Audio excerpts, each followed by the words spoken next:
Bueno, pues muchas gracias por su asistencia a esta tercera charla.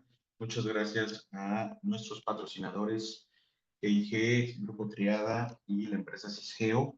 No tengan duda en contactarnos a nosotros si ustedes quisieran contactar a alguno de nuestros patrocinadores o directamente con ellos. De nueva cuenta, muchas gracias a nuestros patrocinadores. Y bueno, bienvenidos a la tercera y última conferencia virtual. Mi nombre es Carlos Ramírez de Arellano, pertenezco al Consejo Directivo en Amitos y tengo el gusto de estar con ustedes y ser moderador de esta última conferencia de nuestro ciclo de 3 conferencias de estabilidad de taludes organizado por Amitos. La conferencia de hoy lleva por título Tajos de acceso y emportalamientos en túneles en México, estrategias, construcción y desafíos, y será presentada por nuestra ponente, la maestra Guadalupe Estrella Minero Sandoval, quien compartirá su experiencia y conocimiento sobre este tema. El enfoque principal de esta conferencia es destacar los desafíos técnicos geológicos que representan los tajos de acceso y el emportalamiento en los túneles en México debido a la diversidad del terreno que caracteriza al país. Ejemplos representativos de estos proyectos incluyen sin duda el túnel del Sinaloense, túnel Baluarte, el túnel ferroviario de Manzanillo, el Acatúnel en Guerrero, el túnel falso Playas de Tijuana, entre otros. Bueno, estas obras requirieron estudios exhaustivos, seguimiento técnico riguroso, para mitigar los riesgos relacionados con la estabilidad de taludes, aplicando soluciones innovadoras que resaltan la importancia de adoptar el enfoque geotécnico e integral en la construcción de túneles en México. Eh, voy a dedicar un tiempo a reseñar y resumir eh, el currículum de la ingeniera Guadalupe Estrella Minero. Ingeniera, muchas gracias por haber aceptado esta conferencia. La ingeniera Guadalupe Estrella es ingeniera civil, egresada de la UAS en Sinaloa. Realizó estudios de maestría en ingeniería en la División de Estudios de Posgrado de la UNAM, así como cursos de especialización en túneles en la Universidad Nacional de San Juan en Argentina, en la Escuela de Ingeniería de Caminos de Montaña. Cuenta con más de 15 años de experiencia en el diseño, proyecto, seguimiento técnico y supervisión de túneles, obras geotécnicas y subterráneas. Dentro de su actividad profesional, participó como residente, superintendente, coordinador de túneles y asesor técnico para la empresa Consultec, Ingenieros Asociados, y GEOSA, Geología, Geotecnia y Obras Subterráneas. Ha participado, entre otros, en el seguimiento técnico de 53 túneles de la supercarretera Durango-Mazatlán, túnel El Sinaloense y túnel El Baluarte, seguimiento y asesoría técnica del túnel Acatúnel, Alterna Escénica Acapulco en la etapa de emportalamiento e instrumentación, supervisora de la construcción del túnel falso Playas de Tijuana, seguimiento técnico del túnel Puerta Costa Grande, túnel María Bonita, túnel Agustín Lara, del libramiento poniente de Acapulco, coordinación y seguimiento técnico del túnel ferroviario de Manzanillo, seguimiento geológico geotécnico de las galerías técnicas y de emergencia del tren interurbano México-Toluca, seguimiento técnico de la instrumentación del túnel Guamuchil, túnel Bueyes de la carretera Jala-Puerto Vallarta. También ha participado como asesor independiente para los túneles que se construyen en la carretera Mitla-Tehuantepec y construidos en Américo-Tuxpan. Bueno, actualmente se desempeña como maestra de asignatura en la Facultad de Ingeniería y Tecnología de Mazatlán, perteneciente a la Universidad Autónoma de Sinaloa, además de brindar asesorías independientes a las empresas Consultec, entre otras. Por supuesto que es miembro activo de Amitos y de la Asociación Mexicana de Ingeniería de Vías Terrestres, así como de la SMIG. Antes de iniciar la conferencia, queremos reconocer y agradecer a nuestros patrocinadores nuevamente, quienes son socios empresariales de Amitos.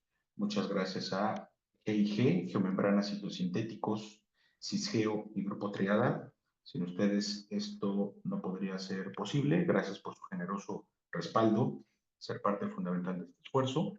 Y bueno, finalmente, ya para dar paso a la ingeniera Estrella, no olviden que durante la presentación escriban sus dudas en el icono de preguntas y respuestas.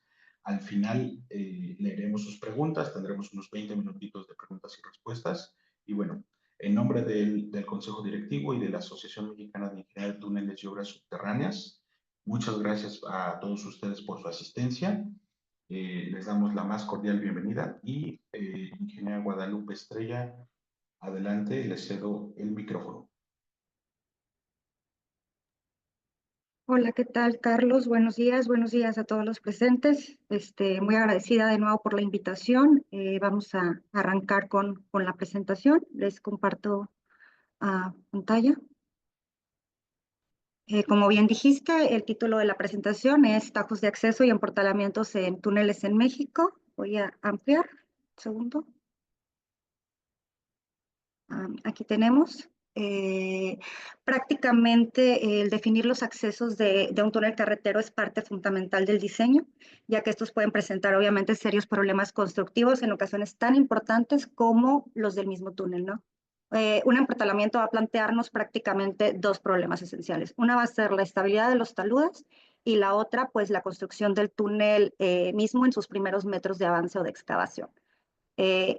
Ambos problemas se plantean en las condiciones más desfavorables y difíciles. Una sería la baja calidad del terreno. Este es un ejemplo de un colapso e inestabilidad en un acceso y portal de túnel. Este es el portal Huatulco, en el túnel Salina Cruz. Prácticamente en este portal se tenía un proyecto que indicaba la colocación de anclaje de fricción con drenes de alivio y concreto lanzado con malla electrosoldada. No fue suficiente, se lleva a cabo el abatimiento de taludes laterales, la construcción de bermas, se hace una adecuación al proyecto en la que se recomienda la colocación de anclaje de tensión con la colocación en dados y un abatimiento de taludes y la construcción de bermas. Se continúa avanzando en la colocación de la estabilización finalmente, así es como, déjenme mover esto que no me deja ver, finalmente así es como se ve nuestro portal o nuestro tajo, ¿no?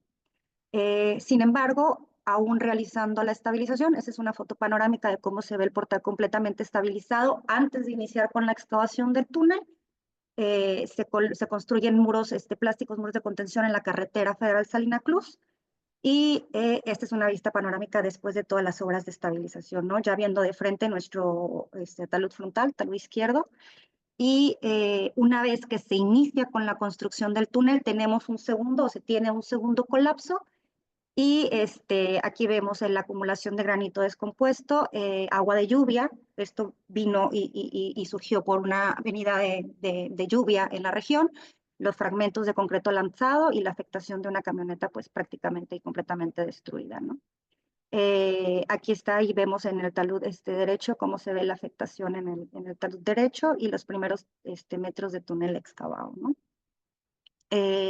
Prácticamente este ejemplo lo pongo porque aún hay que tener muy claro que no todos los proyectos están exentos de quedarse cortos, ¿no? Entonces, este es un ejemplo en el que el sostenimiento o el tratamiento de estabilización no era suficiente, no fue suficiente de manera inicial y que aún y con los trabajos que se hicieron de estabilización, seguimos presentando de alguna manera algunos desprendimientos. Y el riesgo que esto conllevaba porque pues ya teníamos alrededor de 40 metros excavados en el túnel, ¿no? Como ejemplo, también traigo así es la manera en la que ya quedó prácticamente completamente protegido el portal. Se construyó un túnel falso con material de relleno o relleno y finalmente se construyen todas las obras de drenaje, que estamos hablando del lavadero, las cunetas, contracunetas, etcétera, y finalmente la carpeta asfáltica, ¿no? Así es una vista ya general de cómo se observa el túnel Salina Cruz. Y esta es una vista satelital de cómo está actualmente, ¿vale? Ahorita les voy a hablar entonces un poquito de Túnel Baluarte. El Túnel Baluarte se encuentra en la carretera Durango-Mazatlán, forma parte de la carretera Durango-Mazatlán. Fue muy importante, si bien se determina que el túnel del Sinaloense por su longitud y tratarse de un túnel inteligente fue el más importante fue uno de los más importantes para la Mazatlán-Durango. El túnel del Baluarte, desde mi punto de vista, también fue muy, muy importante, ya que es el que conectaba con el puente Baluarte, ¿no? Pues es una imagen de túnel en sus primeros metros de excavación. Ahí observamos la visera. Parte del portal. Les voy a mostrar este pequeño video. Espero se pueda reproducir.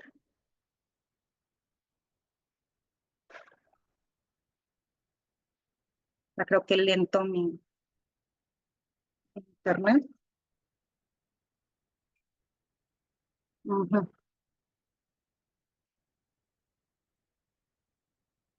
Y vemos si logramos ver ahí el desprendimiento de un gran bloque, ¿no? Inestable. Prácticamente esto que vemos aquí es la construcción del puente Baluarte. Aquí empieza nuestro portal de salida, que es el túnel portal Mazatlán. El túnel atraviesa toda esta zona, esta montaña, y tenemos el portal de entrada, que es donde se dio el desprendimiento del gran bloque inestable, que es el portal Durango.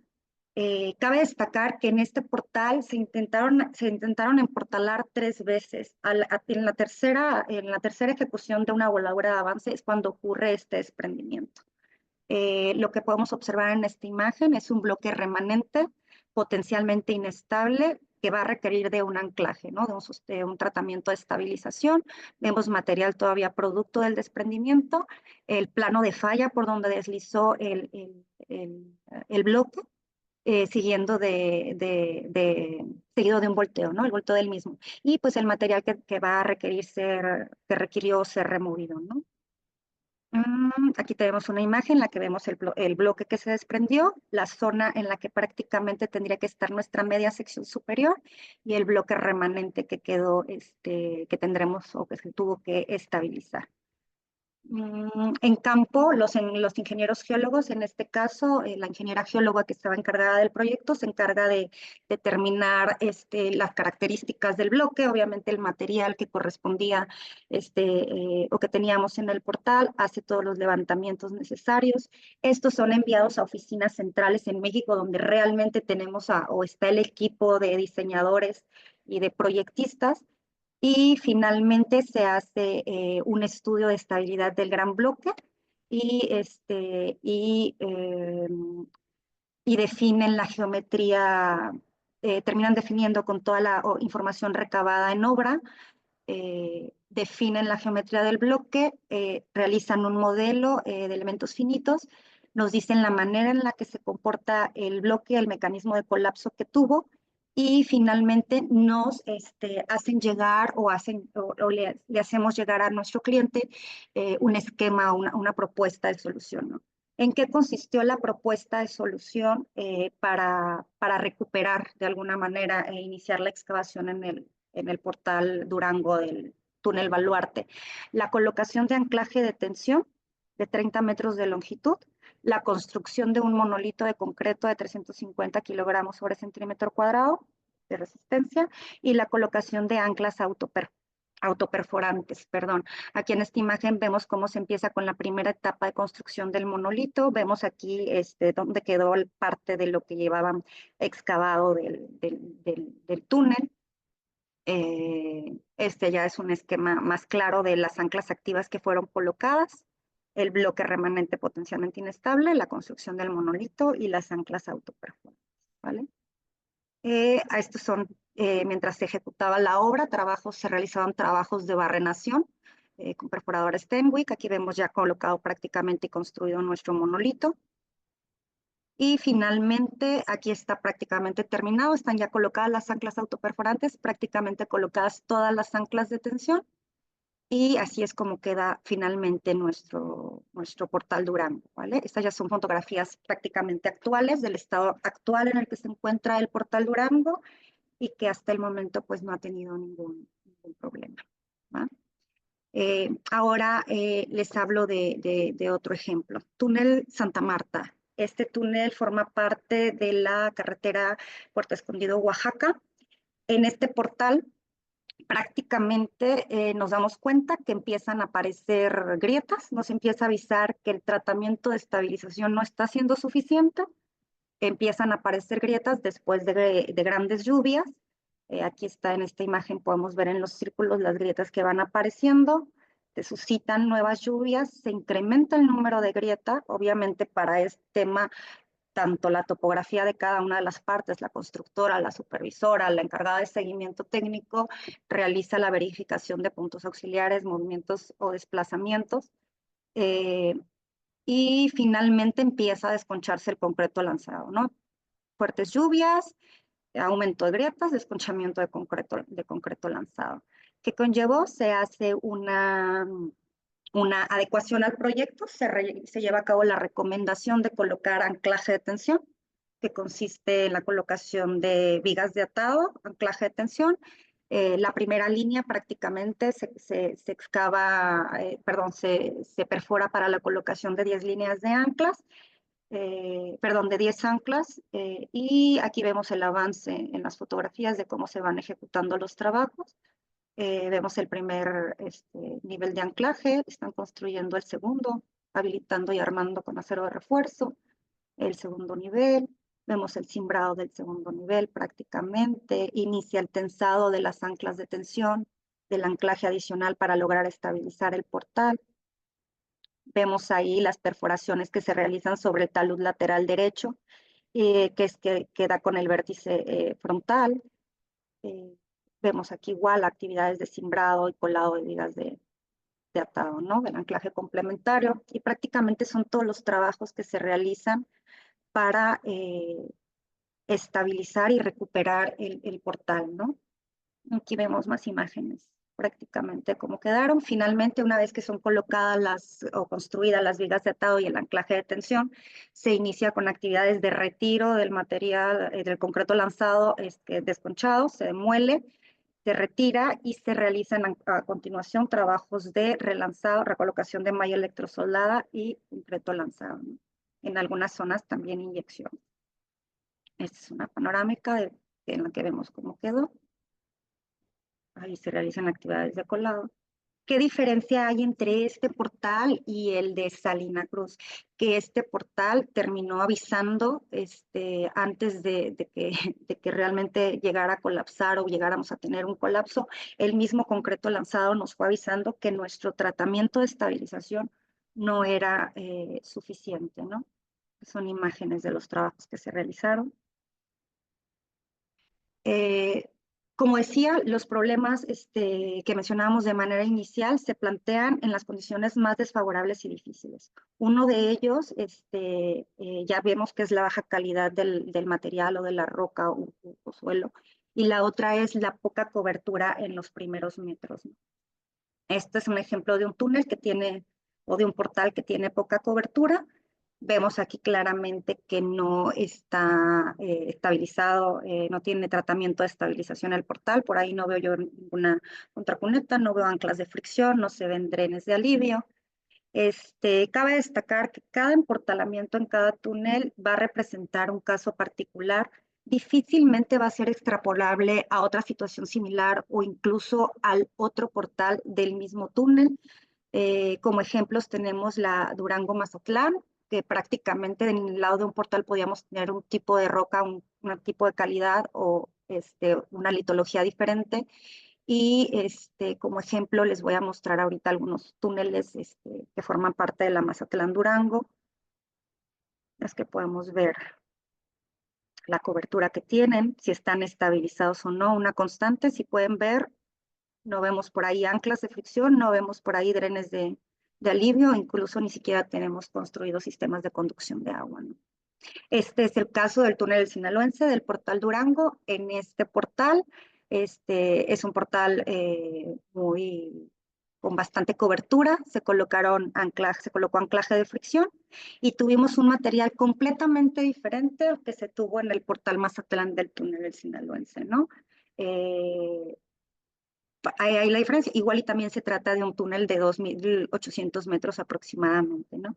Aquí hay otras imágenes de algunos portales. Las imágenes.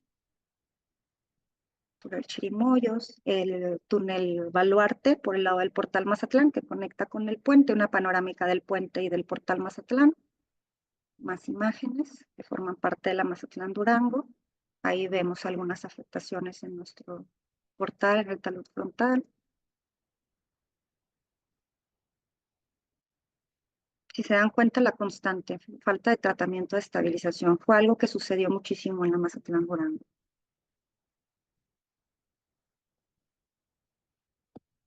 Más imágenes.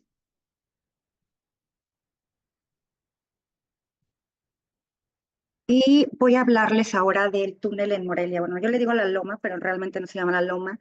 Es el túnel 2, que forma parte de un proyecto que se hizo para comunicar la zona de Altozano con la zona de las Américas en Morelia. Este túnel, la peculiaridad es que está construido en una zona urbana. Prácticamente esta es la calle.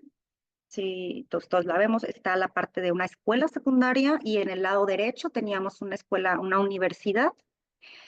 Para hacer todavía más especial el caso, toda esta parte de aquí de arriba era una zona protegida, una reserva natural, por lo tanto también teníamos no solamente una cuestión social con los padres de familia y la ciudadanía, sino que también todos los ambientalistas estaban encima del proyecto y el seguimiento que se le daba, y dándole seguimiento, ¿no?, a la construcción. ¿Cómo se ejecutó este túnel? De manera peculiar, se excavó únicamente por el lado del otro portal, que se me puede ver su nombre, pero ¿qué se hizo? Se construyeron para poder ejecutar este portal.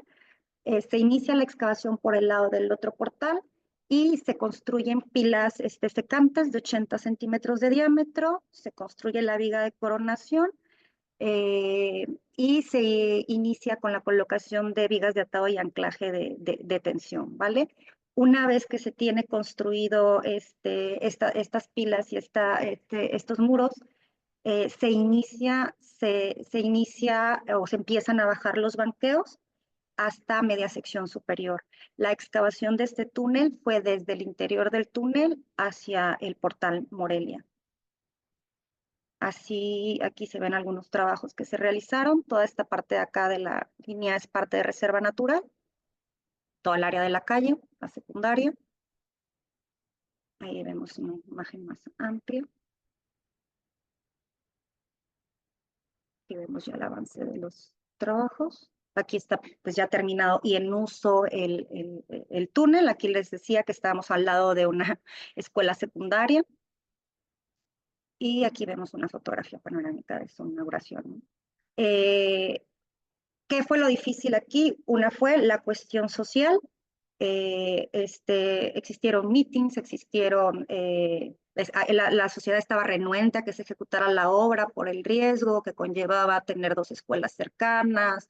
Por un lado, los ambientalistas gritaban incluso hasta que éramos carniceros. O sea, fue un tema social peculiar, eh, que valió muchísimo la pena.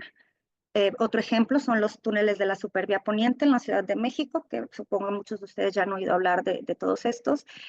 Prácticamente de la misma manera, ubicados en una zona urbana, tenemos muy poca cobertura, tenemos edificaciones de gran plusvalía por arriba de nuestro portal, de nuestro talud frontal. En este proyecto prácticamente se colocaron anclaje de tensión con dados, drenes de alivio, y conllevó un riguroso seguimiento, obviamente, geológico geotécnico, de monitoreos topográficos para garantizar la estabilidad de las edificaciones que se encuentran arriba de nuestro portal. Este es un ejemplo del túnel de Interlomas, que de igual manera, si bien tiene mayor cobertura, también tiene su tratamiento de estabilización, consistió en la colocación de vigas de atados en forma reticular con anclas de tensión, y podemos ver edificaciones en la parte superior superior de nuestro portalamiento, nuestro portal, ¿no? Esta es una fotografía panorámica del portal. Podemos ver cómo geométricamente muchas veces nuestros proyectos se ven perfectos, lindos, con una inclinación determinada por el proyectista o por el diseñador, que dan muy buen aspecto. Sin embargo, siempre vamos a estar condicionados por las condiciones actuales o por las condiciones reales que tenemos en obra, ¿no? Al final podemos terminar teniendo taludes irregulares, vamos a estar condicionados por la topografía del lugar, la configuración del lugar, las colindancias del lugar y obviamente por lo que tengamos a nuestro alrededor, ¿no? Aquí, por ejemplo, como caso, uno de los túneles se emportaló en otro cadenamiento y esto fue dado a las condiciones topográficas y de colindancias.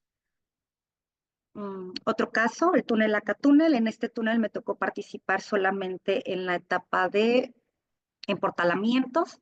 Iniciamos con la excavación de banqueos con base en la normativa especificada y en las especificaciones de proyecto. Nos encontramos grandes boleos de granito. Conforme fuimos avanzando la obra, pueden ver que hay casas, tenemos casas a todo alrededor, igual zona urbana, en la zona de las brisas en Acapulco, una zona de nivel alto económico y con base en el seguimiento geológico geotécnico que efectuaba, pues en este caso, la empresa de seguimiento de proyecto, la ingeniera Dafne, que era la encargada de llevar a cabo el seguimiento geológico geotécnico, y nos dimos cuenta que realmente el material que estábamos teniendo en obra y en cada banqueo no correspondía con las especificaciones o más bien con el proyecto, ¿no? Se empezó a trabajar en una propuesta de adecuación para garantizar la estabilidad del proyecto y del portal completo de los taludes. Y finalmente se construyó, se entregó a la empresa la propuesta, ¿no? Sí tuvimos algunos desprendimientos, pequeños desprendimientos, pero al final así es como quedó nuestro portal Brisamar. Se colocaron vigas de atado o anclaje de tensión en vigas de atado, en los tres taludes, talud frontal, derecho e izquierdo. Se colocaron debido a los desplazamientos que se presentaron en algún momento, dos inclinómetros, uno en el talud frontal, otro en el área de cochera de esta casa, que finalmente una vez que estabilizamos con anclas de tensión y vigas de atado y se inició con la excavación del túnel, no tuvimos el mayor problema y se ejecutó con la debida, con los debidos cuidados y con la estabilidad requerida. Así es como se ve desde la vista desde el portal.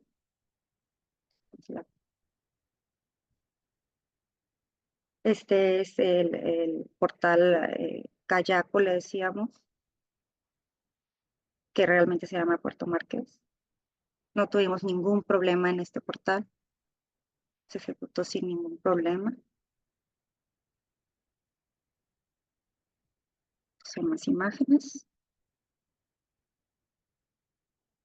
Con respecto a la estabilidad de taludes, que creo que ya les han hablado en las conferencias anteriores, pues sabemos que tenemos diferentes tipos de falla. Para el caso de los taludes en suelos, pues sabemos que los taludes en suelos rompen generalmente a favor de las superficies curvas, con forma diversa, condicionada por la morfología y la estratigrafía del talud. En distinción con los taludes en rocas, pues los diferentes tipos de roturas van a estar condicionados por el grado de fracturación del macizo rocoso, por la orientación y la distribución de las discontinuidades con respecto al talud, quedando la estabilidad definida pues por los parámetros resistentes de las discontinuidades y de la matriz rocosa. Aquí hay algunos ejemplos. Dice, la tipología de los deslizamientos o inestabilidades más habituales en los taludes corresponde a las siguientes fallas. Todos hemos visto este tipo de fallas: caídas de pequeños o grandes bloques, el desprendimiento de bloques. Tenemos deslizamientos de planos, que puede ser un deslizamiento de plano de masa de suelo o de roca que desliza hacia el talud. Tenemos también rotura semicircular o rotacional. Podemos ver, es como si metiéramos una cuchara. Tenemos algunos ejemplos de algunos taludes. Creo que estas ya las había pasado. Este es otro videito en el que podemos ver cómo se desliza Creo que está un poco lento mi internet.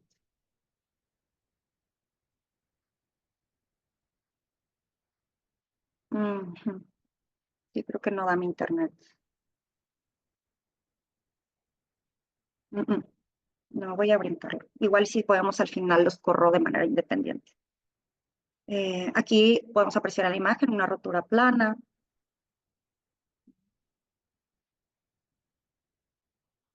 Túnel Pino Gorda, Portal Durango, donde también tuvimos desprendimientos. Rotura en cuña. Y vemos la afectación del portal, sus primeros metros de excavación. Dice, estabilidad en los taludes de los tajos de acceso. ¿Qué consideraciones debemos de tener? Pues tenemos que tener consideraciones orográficas, escurrimientos, considerar el tipo y calidad de la roca, la geometría, ya sea su pendiente, su altura, la volumetría, la estabilidad y los tratamientos. ¿Qué tratamientos de estabilización se da a los taludes? Pues para excavaciones, pues puede estar el retaluzado, consiste en una excavación, el descabezado de escopete, que solemos utilizarlo, se utilizó para el túnel de falso de playas de Tijuana, se utilizó para el túnel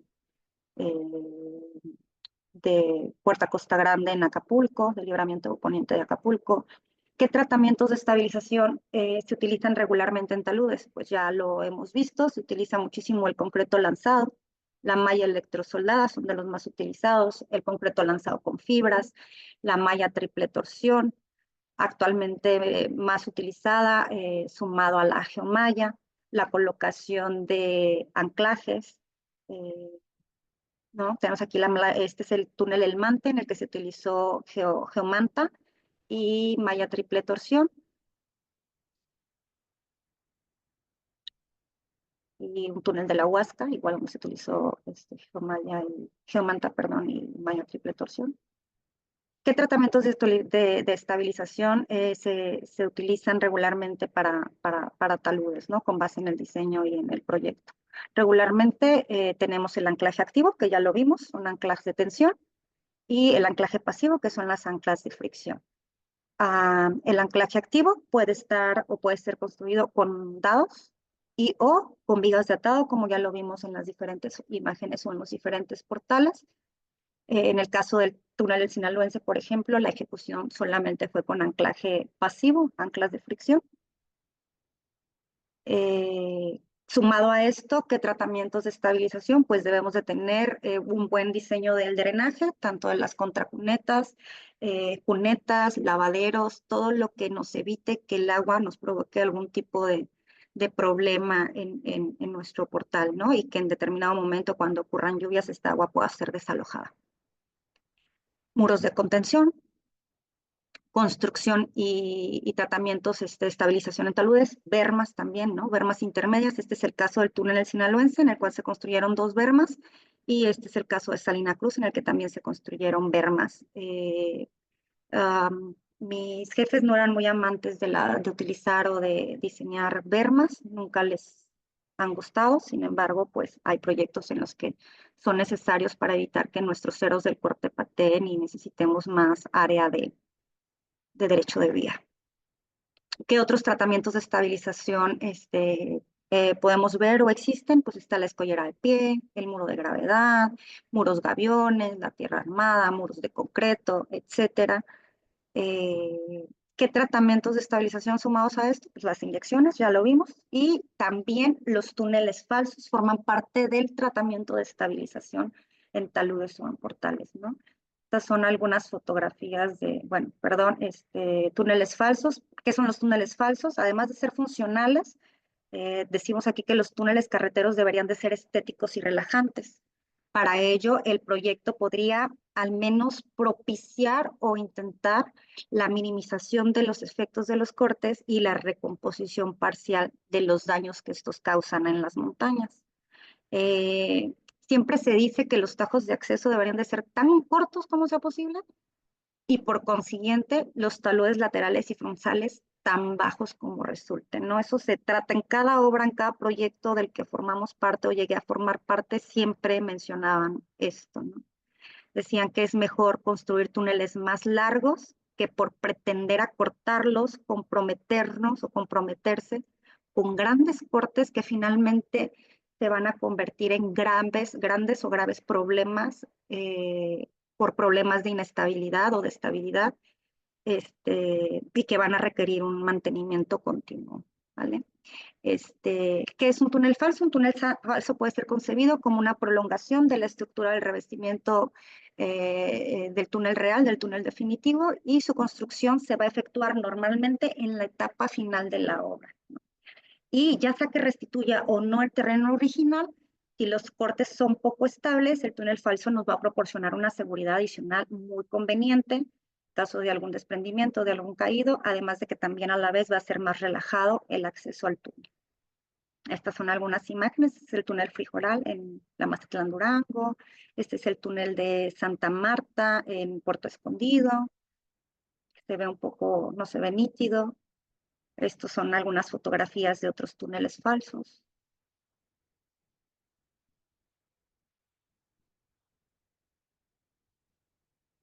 Más imágenes de túneles falsos.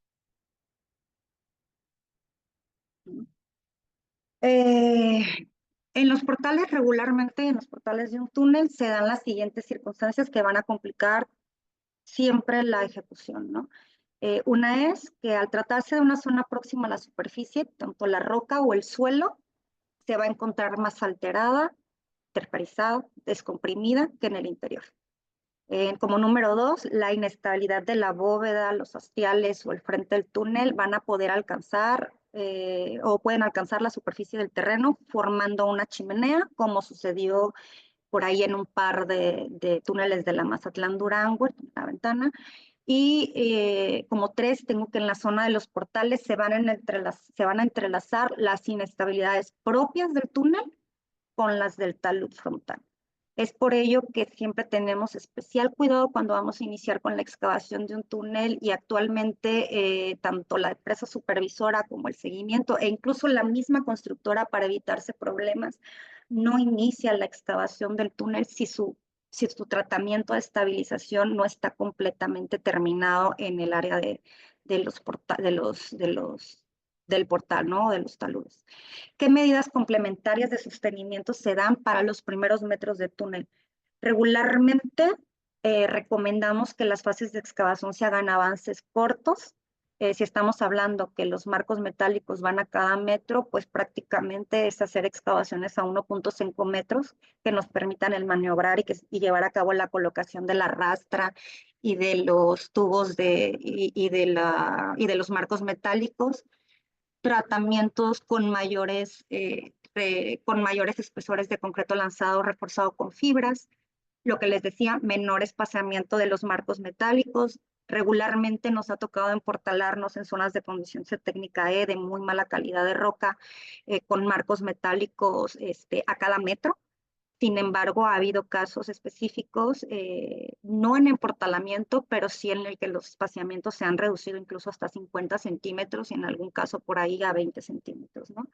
Sumado a esto, también tenemos la colocación de enfilajes pesados, que es la colocación de micropilotes inyectados. Regularmente el enfilaje ligero jaular de ardilla, en lo particular, no suele ser de mi gusto.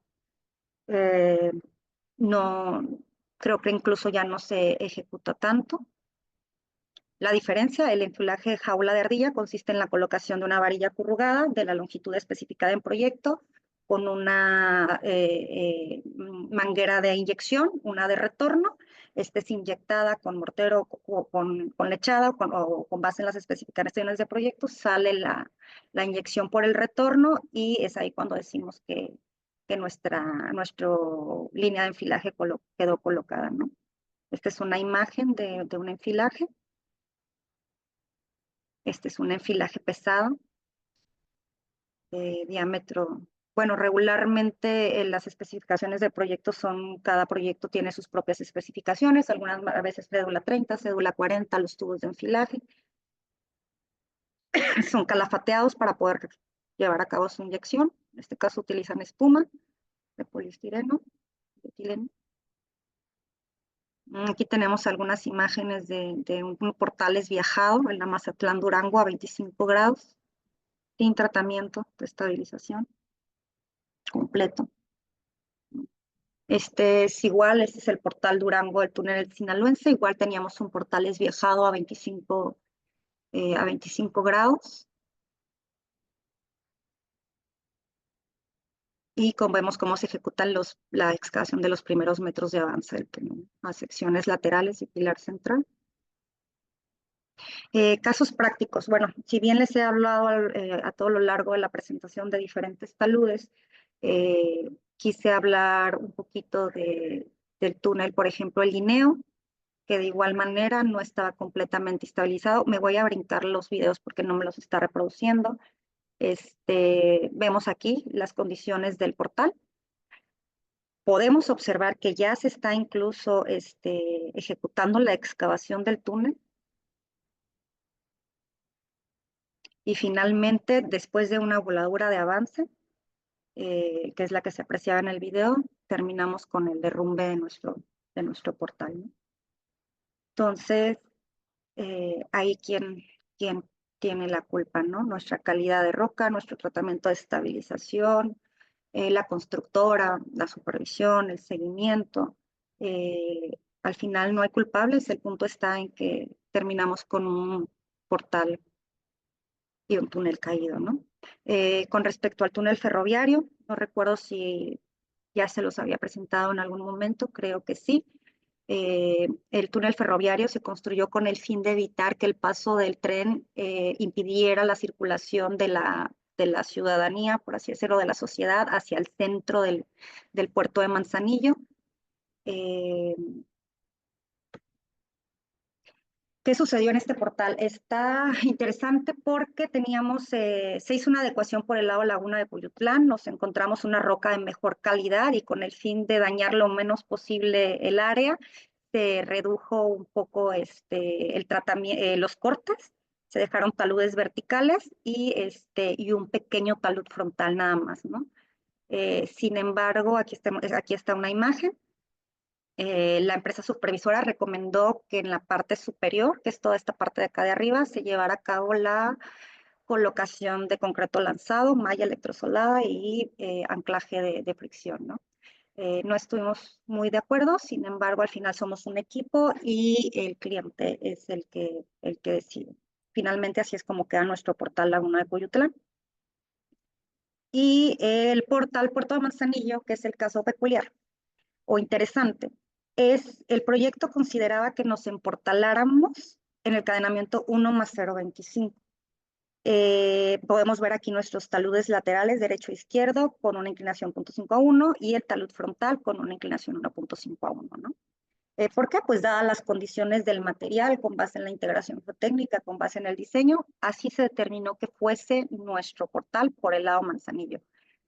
También conllevaba llevar a cabo la construcción de un túnel falso de alrededor de 26 metros de longitud, con un relleno que le iba a dar una estabilidad global al portal, dadas las características del material a excavar, que era una riolita de muy mala calidad, ¿no? Un material extremadamente malo. Sin embargo, se realizaron algunas adecuaciones al portal y ahora les comento por qué. Nuestro cliente, en este caso la Secretaría de Comunicaciones y Transportes, llegamos a obra, empezamos la excavación por el lado del portal Laguna de Cuyutlán. Sin embargo, cuando queremos iniciar con la excavación del portal Puerto de Manzanillo, o se quiere iniciar con la excavación del portal Puerto de Manzanillo, estas casas no habían sido liberadas, entonces con el fin de avanzar en la ejecución del proyecto, se solicita una valoración y un proyecto de adecuación para iniciar con la ejecución del proyecto.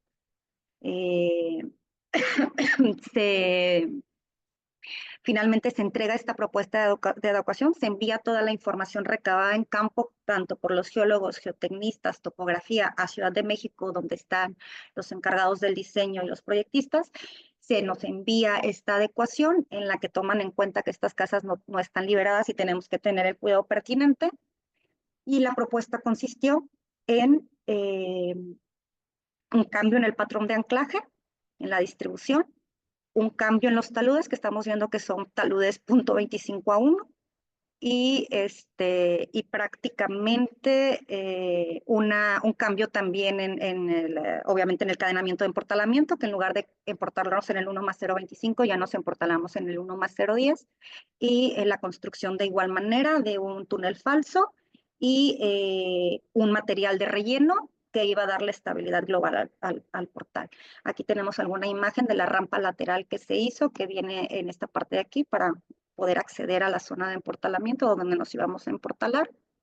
Aquí hay unas imágenes, las casas que no se liberaron, es esta casa verde agua que tenemos por aquí, turquesa, esta casa creo que es salmón, esta azul, son las casas que no están liberadas, la gente vivía ahí, estamos hablando que el túnel ferroviario se construyó obviamente en una zona, en la zona del puerto, donde está la sociedad. Fue muy complejo trabajar con gente habitando estas casas y principalmente realizar monitoreos para no afectarlos. Finalmente, estas dos casas fueron liberadas. Se consiguió al final que fueran liberadas. Sin embargo, esta casa verde nunca, no logró comprarse o liberarse y tuvimos que realizar monitoreos constantes para garantizar la estabilidad de la propiedad y de la gente que lo habita.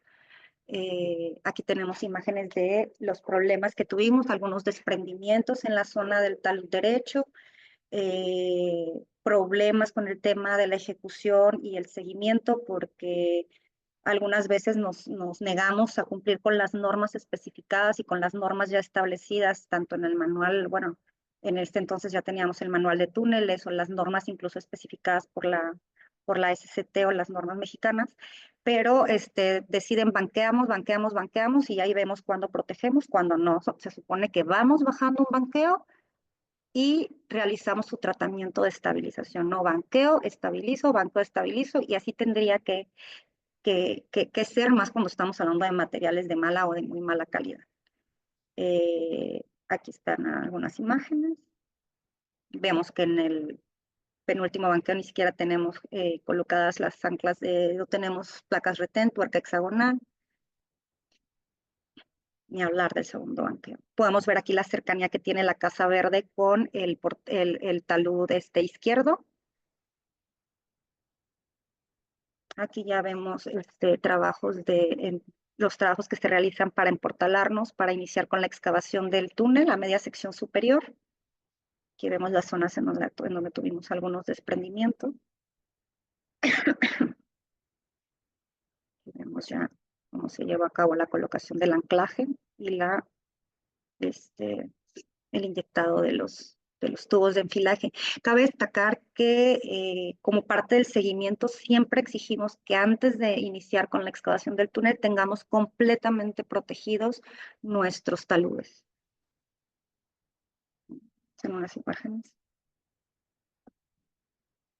Y aquí ya se inicia con la excavación. Podemos ver aquí, ¿no?, fallas en la colocación de concreto lanzado, los desprendimientos que se suscitaron, la colocación del primer marco metálico, zona de condición geotécnica muy mala, roca de muy mala calidad, una riolita. Esta etapa prácticamente, estamos hablando de junio del 2017, 20 de junio, prácticamente estábamos en la etapa que considerábamos final de la obra, estábamos en los trabajos, prácticamente habíamos concluido con los trabajos de estabilización, se estaba trabajando desde el lado Portal Laguna de Cuyutlán con los trabajos de revestimiento definitivo y como parte final era construir nuestro túnel falso para darle estabilidad, el túnel falso, el relleno, para darle estabilidad global a la obra. Estábamos felices de alguna manera porque era una obra más por concluir. Sin embargo, se presenta un desprendimiento en el talud derecho, bueno, izquierdo, viéndolo en la fotografía. Cabe destacar que si bien este cambio en el proyecto, en la inclinación de los taludes, sí nos afectó, obviamente no es lo mismo que tengamos un talud 1.5 o 0.5 a 1 a 0.25 a 1, aún y cambiando el sistema de estabilización o el sistema de anclaje. Este portal se estuvo monitoreando constantemente, los monitoreos nos marcaban que estábamos estables, de hecho se empezaron a espaciar mucho más los monitoreos en cuestión de días, siempre eran diarios o 2 veces al día, después los hacíamos cada tercer día, El túnel estaba completamente estable. Las medidas de convergencia nos marcaban estable en el interior y en la parte de afuera los desplazamientos también eran nulos, estaba estable, ¿no?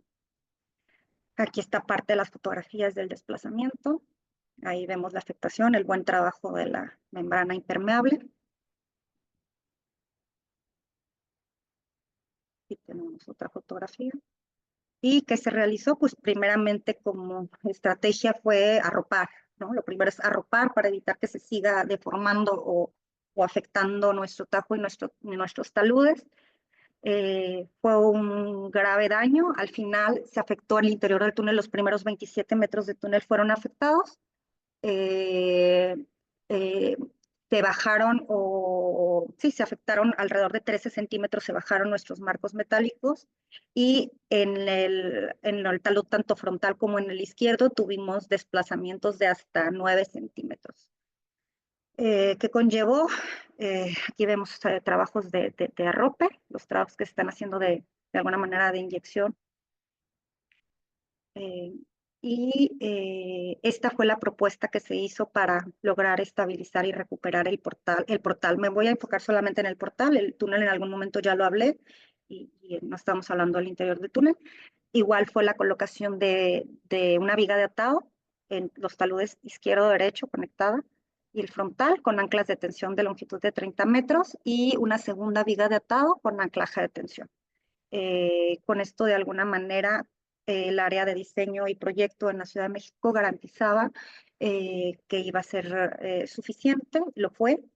Se construyeron las vigas, las anclas de tensión con las vigas de atado, se llevó a cabo y se continuó con los monitoreos hasta que se terminó de construir el túnel falso y el relleno, y colocar el relleno en el portal. Los monitoreos en la casa continuaron igual ejecutándose de manera diaria para garantizar la estabilidad global. Aquí es donde ya se continúa con la construcción del túnel falso. Y estas son algunas imágenes que se realizaban antes de que sucediera incluso el tratamiento el trabajo de impermeabilización en el túnel, ¿no? Les voy a mostrar qué fue lo que sucedió aquí.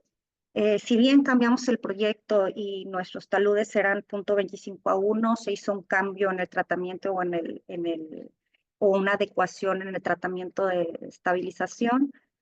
Algunas veces no es culpa ni de la geología, no es culpa de un tipo de material o de un tipo de diseño, sino sencillamente solemos ser negligentes por naturaleza. Este es el portal Laguna de Cuyuctlán, es como realmente quedó, eh, ya terminado. Y así es como queda terminado prácticamente el portal Puerto de Manzanillo. Se terminó la construcción de las vigas, se coloca una chapa de concreto, el túnel falso y el material del relleno que iba a tener vegetación de la zona. Así se ve prácticamente terminado el portal, a punto de terminar. Y prácticamente ya terminado y conectado con la vía. ¿Qué sucedió? Pues aquí viene la negligencia y los errores que cometemos muchas veces como ingenieros, como constructores, como supervisores o como seguimiento a la aplicación del proyecto. Ocurrió un error en la ejecución del armado de acero de refuerzo de las zapatas para la construcción del túnel. Y la constructora, previo a esto, había descalzado los marcos metálicos de los primeros metros de excavación del túnel. Aquí podemos verlos completamente descalzados. El error en el armado de acero de refuerzo fue en toda esta zona, desde el inicio a esta zona. Vemos que se llevó a cabo incluso el colado. Aquí sí, todos somos culpables. Nadie dijo, hey, hay un error, hey, te equivocaste. Se mencionó cuando estaba ejecutándose el colado de la zapata, pero pues no se hizo nada. Y finalmente, ¿qué sucede? Pues no puedes continuar, pasan los días o pasan las horas y tenemos la perturbación aquí demoliendo ahora, no solamente descalzando los marcos metálicos, sino ahora demoliendo la zapata que estaba mal ejecutada. Sumado a esto, cuando se demuele la zapata, que forma parte del revestimiento, tenemos la afectación del sistema de drenaje principal y a su vez se afectó también una zona del drenaje lateral del sistema de impermeabilización. Entonces fue una reacción en cadena, un error tras otro error, tras otro error, sumado a la mala calidad de la roca que sabemos que traemos desde el inicio del proyecto. Entonces, pues quería mostrárselos para que veamos que no solamente se trata de un proyecto corto o que se trate de un cambio en la geología o en el seguimiento geológico geotécnico, sino que a veces como ingenieros cometemos muchos errores, por no llamarlo de una manera diferente. ¿Qué desafíos o a qué desafíos nos encontramos o nos enfrentamos como ingenieros de obra subterránea o ingenieros de túneles? Pues la estabilidad de taludes va a ser principalmente en suelos, en materiales poco competentes o heterogéneos. Nos vamos a enfrentar a infiltraciones y el control de agua, intemperismo del material, siempre nos va a dar dolores de cabeza. Y como tres, por experiencia, el trabajar en ciudades, en espacios urbanos reducidos, los riesgos, la logística y todos los problemas sociales que conlleva trabajar en zonas urbanas son desafíos grandes que se convierten en problemas que nos generan grandes dolores de cabeza. Entonces, prácticamente esta sería mi presentación. Estos son algunos túneles de Huasca que actualmente se están ejecutando. Podemos ver que actualmente los túneles ya no es lo que se está intentando es dejar de utilizar tanto concreto lanzado. Estamos intentando eh, ser más no ecológicos, pero sí que nuestros taludes y nuestros portales sean más, estén más en equilibrio con nuestro entorno, que de hecho incluso hasta terminan viéndose mucho más bonitos. Es el caso en este túnel que también se está utilizando la geomanta y la malla triple torsión, igual que en el caso del mante. Con esto terminaría mi presentación. Les agradezco mucho su tiempo. Muchas gracias, ingeniera Guadalupe. Muy interesante la reunión. Creo que no hay enemigo pequeño en estos temas de emportalamientos y de túneles, pero particularmente me llama la atención los túneles en entornos urbanos. Realmente lo que comentabas, ingeniera, la viga veíamos uno de los ejemplos, la viga de atado quedaba a unos metros, la viga de atado que lleva los anclajes activos quedaba a unos metros de las cimentaciones de las edificaciones colindantes. Creo que eso presenta desafíos sociales también importantes. Bueno, muchas gracias, muchas felicidades por la presentación y estamos abiertos en el apartado de preguntas y respuestas. Tenemos la pregunta del ingeniero Carlos Vázquez, que nos dice, en estas obras se han considerado respecto a la aparición de este tipo de fallas desde su inicio alguna estimación de sobrecostos y retrasos de obra o se contratan con alguna compañía de seguros. Estás muteada, Inge. Siempre son considerados, siempre se hacen estudios, todos los estudios previos deberían de garantizarlos, tener un proyecto y tendríamos que tener claro qué fallas vamos a tener o que podríamos encontrar en la ejecución de nuestro proyecto. Sin embargo, sabemos que los estudios que se realizan, los sondeos en particular, son muy costosos. Regularmente en la etapa de proyecto estamos limitados con el número de sondeos que se ejecutan. Eh, Sin embargo, para el caso específico, por ejemplo, del túnel 2 de Morelia, ahí teníamos claro que íbamos a encontrar una falla, que existía una falla, por eso tantos ojos estaban encima del túnel y por las condiciones que era en zona urbana. En el túnel de Salina Cruz, por ejemplo, en los primeros metros de excavación se encontró una falla que vino a desestabilizar globalmente el portal y no había sido identificada. Entonces, para esto tenemos que llevar a cabo un riguroso seguimiento geológico geotécnico durante la excavación de los tajos o del portal y de la excavación del túnel ya en su excavación en mina, ¿no? No, no existe ningún seguro, por eso es que algunas veces se incrementa el costo de los proyectos o al finalizar un proyecto. Gracias, ingeniero. Bien, el ingeniero Luis Guzmán te felicita por la excelente presentación y hace el siguiente comentario y pregunta. Tanto en Acatúnel como en Interlomas se consideró en la fase de proyecto el riesgo de la afectación de colindancias, es decir, de las viviendas, y cuál fue la forma de mitigar el riesgo. Te puedo decir que se considera, sin embargo, tenemos claro que como ingenieros tenemos eh, clientes, tenemos un proyecto que ejecutar y el proyecto trata de desarrollarse o de conceptualizarse y ejecutarse finalmente tratando de garantizar la estabilidad de de todas las colindancias o de todo lo que exista a su alrededor, no solo de la obra, no decir, no todo lo que exista a su alrededor. En el caso de Interlomas, los monitoreos fueron parte exhaustiva, siempre se estuvo monitoreando. Permíteme un segundo. Siempre se estuvo monitoreando. En el caso de Acatúnel también siempre se tuvo monitoreos. En el caso de Acatúnel no hubo ninguna afectación en la zona de las viviendas. Sin embargo, en el caso de Interlomas, sí tuvimos afectaciones en una de las viviendas, empezó a fisurarse, se tomaron las medidas necesarias para evitar un mayor riesgo, se continuó con monitoreos prácticamente las 24 horas y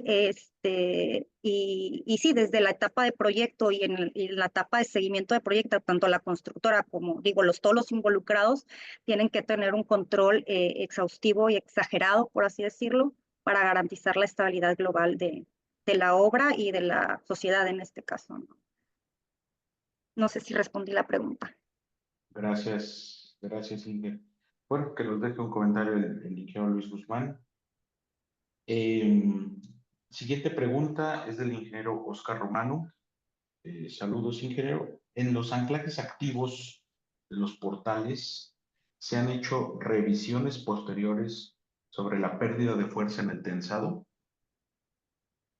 Eh, Solamente se dejó en Manzanillo, se hizo una de las pruebas y no tuvimos ningún tipo de, igual y a lo mejor se hizo muy pronto, pero no tuvimos ningún tipo de pérdida. Le mentiría si le digo que en nosotros portales tengo información de que se haya realizado este tipo de pruebas. Sin embargo, es una excelente pregunta Muy buena pregunta. es decir, el portal persiste, el portal está actualmente en funcionamiento, en operación, y debería formar parte de las tareas precisamente de operación y mantenimiento de la infraestructura. Es una Así es, muy valdría buena la pregunta. pena, Sí, totalmente. sí. Bien, ¿alguna otra pregunta? Está el ingeniero Víctor Estrada Huerta, que pregunta lo siguiente. Felicidades por la presentación. En cuestión de la malla de triple torsión y la geomanta, ¿qué consideraciones crees que deben ser las adecuadas para que estos elementos trabajen en conjunto? Ya que su uso debe ser para contener los posibles bloques de volumen pequeño que pueden desprenderse y no como tal el sistema de refuerzo del portal. Creo que por ahí tenemos esta discusión constante como ingenieros. Eh, yo como ingeniero soy de la idea de, de continuar con el proceso de la colocación de concreto lanzado. Me gustaría, Víctor, si no me equivoco, es proyectista. Y que Víctor, Está- si pudieras por ahí ponernos un comentario. Eres proyectista de túneles. Pero bueno, si quieres, continuamos con la pregunta. Inge.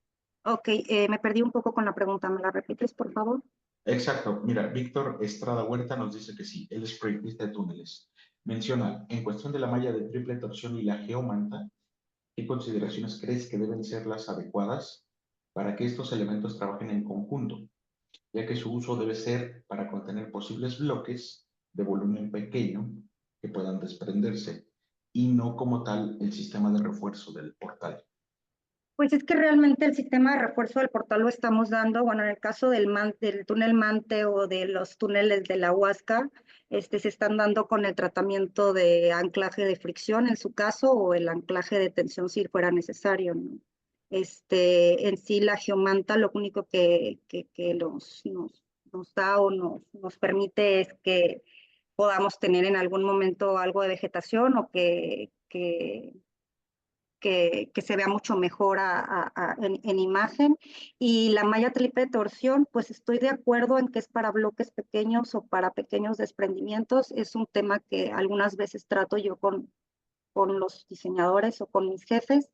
Te quedaría mal, Víctor, en responderte esta pregunta, eh, porque me quedo corta con lo que te podría responder, porque peleo un poco con el tema entre completo lanzado y la malla triple torsión. ¿Ya? Bien, gracias, Inge Guadalupe.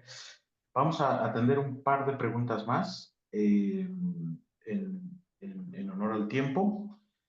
Esta es una muy buena. Dice un asistente anónimo.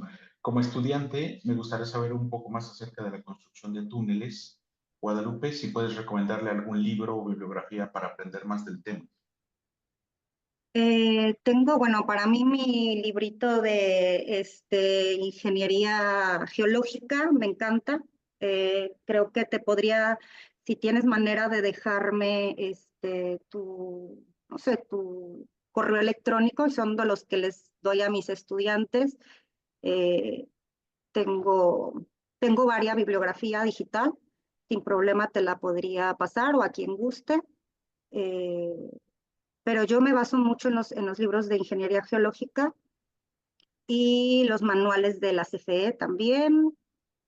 De túneles, tengo algunos españoles. Si gustas, te paso la bibliografía porque no tengo en mente los nombres, pero con muchísimo gusto, si hay estudiantes, al igual que a los estudiantes que les imparto clase, me encanta regalar y darles bibliografía. Con mucho gusto te los hago llegar. Perfecto. Lo que voy a hacer, Inge Guadalupe, es que acá en el chat les voy a poner mi correo electrónico y ahí pueden escribirme las personas que estén interesadas. Después les compartimos el link, ya que subamos toda la información que tú nos compartas y de esa manera la pueden descargar, si te parece bien. Vale, perfecto. Y tenemos aquí, el ingeniero Carlos Luis González, que pregunta, ¿la instrumentación de los portales es una buena opción para ir determinando el comportamiento del terreno de los casos mencionados y tomar acciones con tiempo? ¿Se monitorearon algunos de estos casos mediante instrumentación? Así es, de hecho todos tenemos instrumentación topográfico por medio de puntos de control. En el caso solamente de Morelia y el caso de Acatúnel se llevó a cabo la colocación de inclinómetros. En el caso de Acatúnel fueron 2 inclinómetros, uno en la zona del portal del talud frontal y otro en el talud derecho.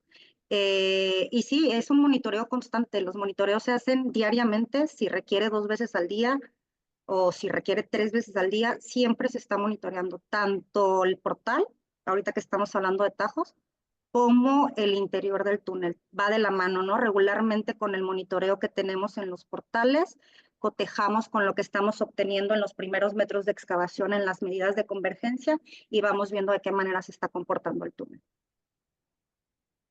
Gracias, Inge. Nancy León te felicita por la presentación y la pregunta es la siguiente. ¿Cómo se pueden evitar los escurrimientos recurrentes de agua al interior del túnel? ¿Te refieres cuando ya está construido o durante la etapa de excavación colocamos drenes puntuales de alivio y los conducimos regularmente a las áreas laterales, ¿no? Se supone que en un túnel ya construido no tendríamos que tener escurrimientos porque para eso tenemos un sistema de conducción que es la colocación de drenes que conducen el agua a través de la geomembrana, filtra la geomembrana y la conducen a través de la membrana impermeable a los drenes laterales que a su vez conectan con el drenaje principal. Al interior de un túnel construido no tendríamos por qué tener filtraciones de agua. Bien. Gracias. Ahora el ingeniero Abner Hatniel nos menciona qué sistemas de auscultación topográfico y geotécnico recomiendas cuando los túneles se realizan en entornos urbanos. En entornos urbanos, lo que más nos ha funcionado de manera personal y que es económico es la topografía tal cual, el monitoreo de desplazamientos, nivelaciones superficiales y pues los inclinómetros, si llegara a ser necesario por el tipo de obra o por el tipo de desplazamientos que estemos presentando, valdría la pena. Realmente con un monitoreo topográfico de desplazamientos que no es costoso y tenemos a la mano nuestra brigada topográfica, un buen equipo de trabajo y un buen levantamiento es suficiente, o realizar buenos levantamientos en el transcurso de la ejecución de la obra. Bien, gracias. Bueno, finalmente tenemos otra pregunta del ingeniero Luis Guzmán referente al deslizamiento del túnel de Manzanillo. Nos comenta, al evidenciarse las omisiones en el procedimiento constructivo, ¿cuáles fueron las repercusiones económicas y quién se responsabilizó por los costos de las remediaciones? De las lecciones aprendidas en el seguimiento a la ejecución de obra, ¿cuál fue la lección más valiosa? La lección más valiosa es no podemos hacer omisiones, no podemos omitir absolutamente nada. El error es, a veces suena un poco burdo, pero todo tiene que hacerse de manera oficial, que en obra nos damos cuenta que algo, por más pequeño que parezca, está mal y damos una indicación de está mal, para, no lo hagas, muchas veces no nos va a funcionar, entonces hay que actuar de manera oficial, pidiendo que los trabajos paren o se detengan y se ejecuten de la manera correcta. ¿Qué implicó esta falla en el túnel de Manzanillo? Para empezar, retrasar la obra aproximadamente, o más bien, durar un año más. Fueron 8 o 9 meses que tardamos en recuperar el portal Manzanillo, retirar prácticamente los primeros 27 marcos metálicos del interior del túnel y obviamente el tratamiento de estabilización con anclas de tensión que sabemos que son costosas. Económicamente fue un golpe al proyecto y al cliente, pero pues en mi caso, a mí que era coordinadora en ese entonces, me dejó el aprendizaje de no omitir. En una obra no somos amigos, cada quien está haciendo y desempeñando su trabajo.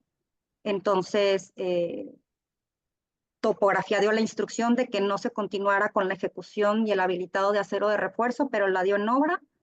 No se hizo un boletín de campo, no se hizo nada oficial y repercutió al final en lo que ya vimos, ¿no? Sumado a que tristemente muchas veces los trabajos se hacen a horas de la madrugada en la que no te das cuenta que se están ejecutando, en la que, digo, las constructoras tienen su modo y su manejo de trabajar, ¿no? Económicamente pegó, se emitieron los informes necesarios, los boletines suficientes para decir que si bien teníamos un macizo rocoso o una calidad de roca muy mala, habían ocurrido errores en la ejecución de la obra. ¿Cómo se trató el tema económicamente? ¿Qué pagaron y qué no? Te mentiría si te digo, porque solamente fuimos asesoría técnica y no tuvimos nada que ver con la supervisión administrativa ni con el seguimiento administrativo o económico. Bien. Muchas gracias, ingeniera. Voy nada más a compartir rápidamente mi pantalla. No sé si todo el mundo ha visto mi correo electrónico, pero si no, me gustaría compartir la pantalla.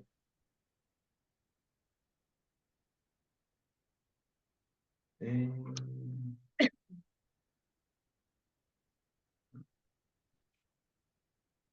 Ahí pueden ver mi correo electrónico.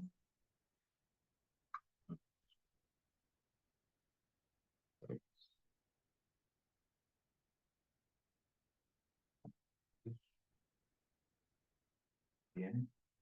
Entiendo que están viendo mi correo electrónico. Por favor, confirmen eh, si lo pueden ver. carlos.ramirezdearellano@hotmail.com.